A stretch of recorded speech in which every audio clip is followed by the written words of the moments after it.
इंसानों की उत्पत्ति को लेकर कई तरह की कहानियां सामने आती हैं, कई तरह की थ्योरीज सामने आती हैं, लेकिन इसमें सच क्या है ये आज भी एक रहस्य ही है। तो चलिए आज की वीडियो में हम इंसानों के बारे में थोड़ा सा विस्तार से जानने की कोशिश करते हैं और जानने की कोशिश करेंगे कि हम कैसे किसी अन्य जीव से इंसान में रूपांतरित हुए, आखिर हम इंसान धरती पर आए कैसे और हमारा और यदि जीवन आ भी गया तो फिर वह इंसान में कैसे बदला और कैसे इंसान अस्तित्व में आए। आज हम इंसान इतने विकसित हो गए कि आज के दिन पूरी पृथ्वी पर सभी जीवों में हम इंसान ही सबसे तेज और सबसे आगे हैं। हम ही है जिन्हें जानना है कि इस ब्रह्मांड में क्या क्या चल रहा है, क्या इस ब्रह्मांड में कहीं और भी जीवन है, या फिर हमारा जीवन यहाँ पर कैसे पनपा और बाकी के जीव कैसे आए। बाकी के जीव तो अपना जीवन जीते हैं और चले जाते हैं। आज हमने नई नई टेक्नोलॉजी के दम पर जमीन से लेकर आसमान तक का सफर तय कर लिया है। हम समुद्र में सफर करते हैं, हम आसमान में सफर करते हैं, हम जमीन पर सफर करते हैं। हम इंसान ही हैं जो ब्रह्मांड के बारे में जानकारी हासिल करने में कुछ हद तक कामयाब रहे हैं और कुछ हद तक अभी भी जानकारी को जुटाने में लगे हैं। हम इंसान ही हैं जिन्होंने चांद पर पहुंचकर वहां के बारे में जाना है। मंगल, बुध जैसे सभी ग्रहों पर आज हम पहुंच चुके हैं और इन पर कैसा जीवन होगा ये भी जानने की कोशिश कर रहे हैं। ब्रह्मांड की उत्पत्ति से लेकर हम पृथ्वी के जन्म तक सब कुछ जान चुके हैं, लेकिन इसके बावजूद हम इंसानों ने खुद को नहीं जाना है। यानी हम इंसानों की उत्पत्ति कैसे हुई या आज भी हम सही से नहीं जानते।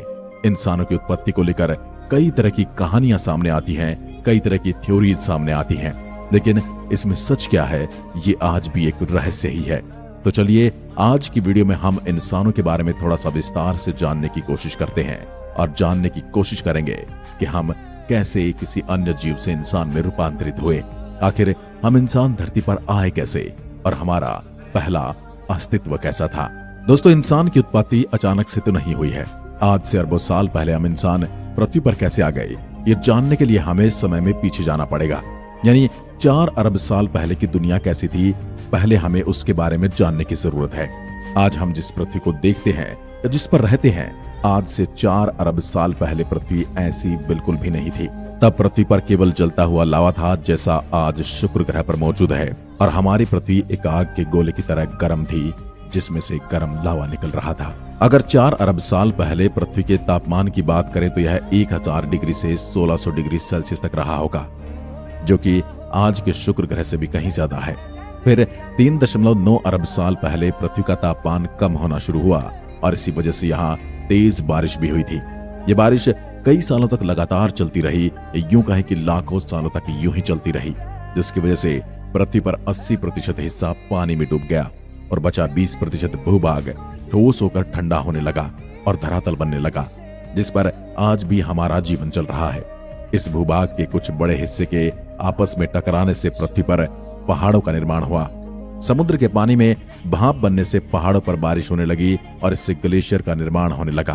अब धीरे धीरे पृथ्वी ठंडी होने लगी और इसी समय समुद्र में होने वाली रासायनिक क्रियाओं से समुद्री सूक्ष्म जीवों ने जन्म लेना शुरू कर दिया। इसके बाद 30 करोड़ साल बाद पृथ्वी पर रहने लायक वातावरण बनने लगा। हालांकि ये बहुत ज्यादा ठंडा था, जिसे हम हिमयुग के नाम से जानते हैं। उस समय तक समुद्र में इतने समुद्री जीव जंतु हो चुके थे कि वहां रह पाना मुश्किल हो गया था। वहां पर जीवन की भीड़ लगी थी और जहां पर भीड़ होती है वहां पर ऑल्टरनेट ढूंढने की कोशिश की जाती है। जैसे आज मनुष्य पृथ्वी पर जनमानस और जीव जंतु की भीड़ की वजह से मंगल पर जीवन ढूंढ रहा है, वैसे ही समुद्री जीवों ने पृथ्वी पर जीवन ढूंढने की और पृथ्वी पर जीवन जीने की अपनी तकनीक को विकसित करना शुरू कर दिया। समय के साथ साथ जीव पानी से बाहर निकलकर जमीन पर चलने लगे। इन जीवों ने पाया कि धरातल पर तो जीवन के लिए कोई प्रतिस्पर्धा है ही नहीं, यानी कि यहाँ पर जीवन आसानी से जिया जा सकता है। धरती पर सरवाइव करने के लिए उन्हें खुद को थोड़ा बदलना था। ये जीव धीरे धीरे विकसित होते गए और फिर धरती पर जीवों की कई प्रजातियां रहने लगी। इनमें छोटे और बड़े दोनों तरह के जीव शामिल हैं। फिर आए डायनासोर और उन्होंने धरती को अपना घर बना लिया। ये डायनासोर धरती पर हर तरफ फैलने लगे। दोस्तों, हम भले ही अन्य जीवों के बारे में कम जानते होंगे, लेकिन कभी पृथ्वी पर डायनासोर का राज हुआ करता था, यह हर कोई जानता है। तो ये डायनासोर छोटे जीवों को मारकर अपना पेट भरते थे और बहुत सारे शाकाहारी थे जो पृथ्वी पर मौजूद फल फूल और पेड़ पौधे खाकर जिंदा थे। लेकिन काफी सालों तक पृथ्वी पर राज करने के बाद एक दिन आया जब डायनासोर का खात्मा होना तय हो चुका था। जब एक बड़ा सा एस्ट्रॉयड बड़ी तेज गति से आकर पृथ्वी से सीधा टकरा गया और उसने पूरी पृथ्वी का रंग ही बदल कर रख दिया। उस एस्ट्रॉयड की टक्कर से धूल का ऐसा गुबार उठा कि उसने सूरज को ढक लिया और पृथ्वी पर सूरज की रोशनी पहुंचना बंद हो गई। तापमान तेजी से गिरा और डायनासोर खत्म होते गए। लेकिन इस महाविनाश में भी जीवन पूरी तरह से खत्म नहीं हुआ था। जो जीव छोटे थे जैसे कि मैमल्स ने खुद को बचा लिया था। ये छोटे जीव जमीन के अंदर कोसों मील जाकर छिप गए थे और इन्हीं से आगे जीवन जीवित रहने वाला था। अब इस महाप्रलय के गुजरने के बाद धरती पर सामान्य स्थिति हो गई। सतह पर फिर से नए पेड़ पौधे उगने लगे और बहुत सारी प्रजातियां जन्म लेने लगी। अब जो प्रजाति विकसित हुई वो सीधे खड़े होकर चलने में सक्षम थी, यानी कि इन्होंने 2 पैरों पर चलने की कोशिश की थी। आज से 4.7 करोड़ साल पहले धरती की टेक्टोनिक प्लेट में हलचल हुई और महाद्वीप आपस में टकराने लगे। इससे हिमालय जैसे विशाल पर्वतों का निर्माण होने लगा और इन पर्वतों के जन्म से मौसम का पैटर्न बदलने लगा और पृथ्वी ठंडी होने लगी। नई नई नदियों का उद्गम होने लगा और नदियों के साथ साथ जीवन की धाराएं बहने लगी। 3 करोड़ साल पहले ग्लोबल कूलिंग हुई, जिसे हिमयुग भी कहा जाता है। घास के मैदान बनने लगे, जंगल घटने लगे। अब ऐसे जानवर विकसित हुए जो खुले मैदान में रहने के लिए उपयुक्त थे और उन्हीं में से ऐसे जानवर भी विकसित हुए जो दूसरों को मारकर खाते थे। यानी कि पेड़ पौधों की कमी के चलते शाकाहारी जीवों में रूपांतरण होने शुरू हुए और उन्होंने दूसरे जीवों को मारकर खाना शुरू कर दिया। 1 करोड़ साल पहले पृथ्वी ने वो रूप लेना शुरू किया जिसे हम आज देखते हैं। 40 लाख साल पहले धरती की टेक्टोनिक प्लेट में एक बार फिर से हलचल हुई और अफ्रीका के पूर्वी इलाके में एक नई पर्वत श्रृंखला का निर्माण होने लगा। ये पर्वत श्रृंखला थी अफ्रीकन रिफ्ट वैली और इसके आने से इन जंगलों में आने वाली मौसमी हवा पूरी तरह से रुक गई और बारिश आनी बंद हो गई। उस समय अफ्रीका के जंगलों में एब्स रहते थे, जिन्हें हमारा पूर्वज भी कहा जाता है। बारिश के बंद होने के बाद यहाँ के जंगल सूख गए और इसका सबसे ज्यादा असर पड़ने वाला था इन एब्स पर, क्योंकि जंगल सूख जाने के लिए खाने की समस्या खड़ी हो गई थी और अब हमारे पूर्वजों को उस जगह को छोड़कर वहां से पलायन करना था। इससे हमारे ये पूर्वज पेड़ों पर रहते थे और जंगल सूख जाने के बाद इन्होंने पेड़ों से उतरकर जमीन पर कदम रखा। उस समय इनका दिमाग एक संतरे जितना बड़ा था और इनकी लंबाई 4 फीट तक होती थी। कई हजार सालों के विकास क्रम के बाद इन्होंने 2 पैरों पर चलना शुरू कर दिया। 2 पैरों पर चलने से इनकी ऊर्जा बच रही थी और इन्हें दूर तक दिखाई भी दे रहा था। समय के साथ विकास की प्रक्रिया चलती रही और हमारे पूर्वज धीरे धीरे विकसित होने लगे। 30 लाख साल पहले हमारे पूर्वजों का दिमाग काफी बढ़ने लगा था। कहते हैं इंसान और एब्स एक ही सोच से विकसित हुए और वो सोच थी होमोडियम। माना जाता कि ये प्रजाति हमारे पूर्वज थे। हालांकि शरीर से ये बंदर और इंसान दोनों की तरह दिखाई देते थे। आज के चिंपांजी को आप देख सकते हैं जो इनके जैसा दिखाई देता है। ज्यादातर पेड़ों पर रहने के अलावा ये झुक कर चलते थे। इनके सटीक शरीर की बनावट कैसी थी यह आज भी हम नहीं जान पाए हैं, लेकिन एक बात तय है कि इंसान और एब्स को विकसित करने वाली प्रजाति यही थी। आगे चलकर ये और विकसित हुए और कुछ एब्स पेड़ पर ही रहना चाहते थे, वहीं कुछ ने विकसित होकर जमीन पर चलना शुरू कर दिया था। जो पेड़ पर रहना चाहते थे वो आगे चलकर बने गोरेला, जो आज भी धरती पर मौजूद हैं और आगे इन प्रजातियों में कुछ खास विकास नहीं हुआ।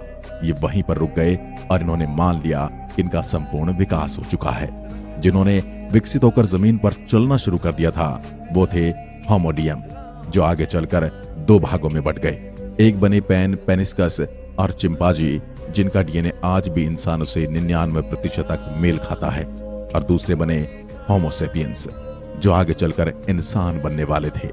लेकिन होमोसेपियंस से आज के विकसित मानव बनने में कई हजार सालों का समय लगने वाला था।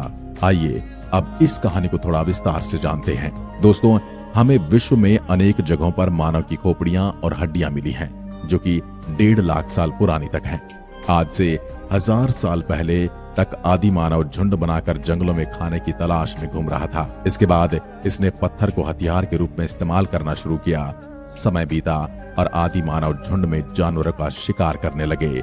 इन्होंने अपने विकास के लिए एक साथ घर बनाने शुरू किए और आत्मरक्षा के लिए ये इकट्ठे रहने लगे। ये कहलाए होमो इरेक्टस, जो अन्य जानवरों से ज्यादा होशियार थे। इन्होंने ही सबसे पहले आग की खोज की थी और आग की खोज मानव इतिहास की सबसे बड़ी खोज है। आग की खोज इंसान के लिए सबसे बड़ी खोज थी। अब ये होमो इरेक्टस जानवरों का शिकार करके उसे पकाकर खाने लगे थे। जानवरों का शिकार और गुफाओं में रहना ही आदि मानवों की दिनचर्या हुआ करती थी। वहीं जंगली जानवरों के भय से गुफा के बाहर आग जलाकर दरवाजे पर अपनी रक्षा किया करते थे। उस समय पत्थर से ही आग जलाई जाती थी और पत्थर के ही औजार और बर्तन का उपयोग आदि मानव करता था।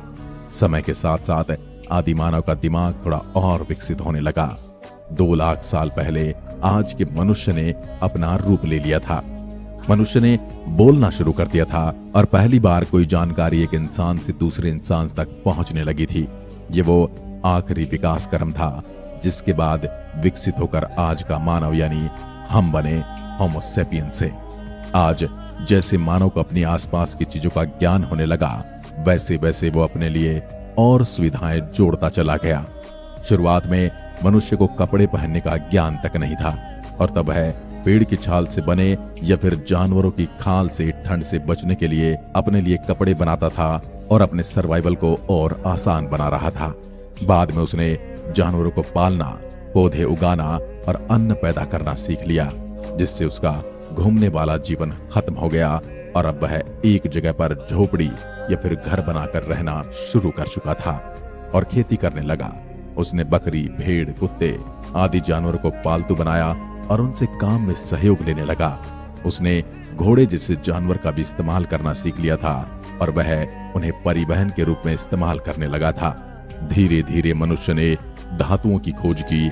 उसने पहिया बनाया, पत्थर की चाक बनाकर मिट्टी के बर्तन बनाने शुरू किए।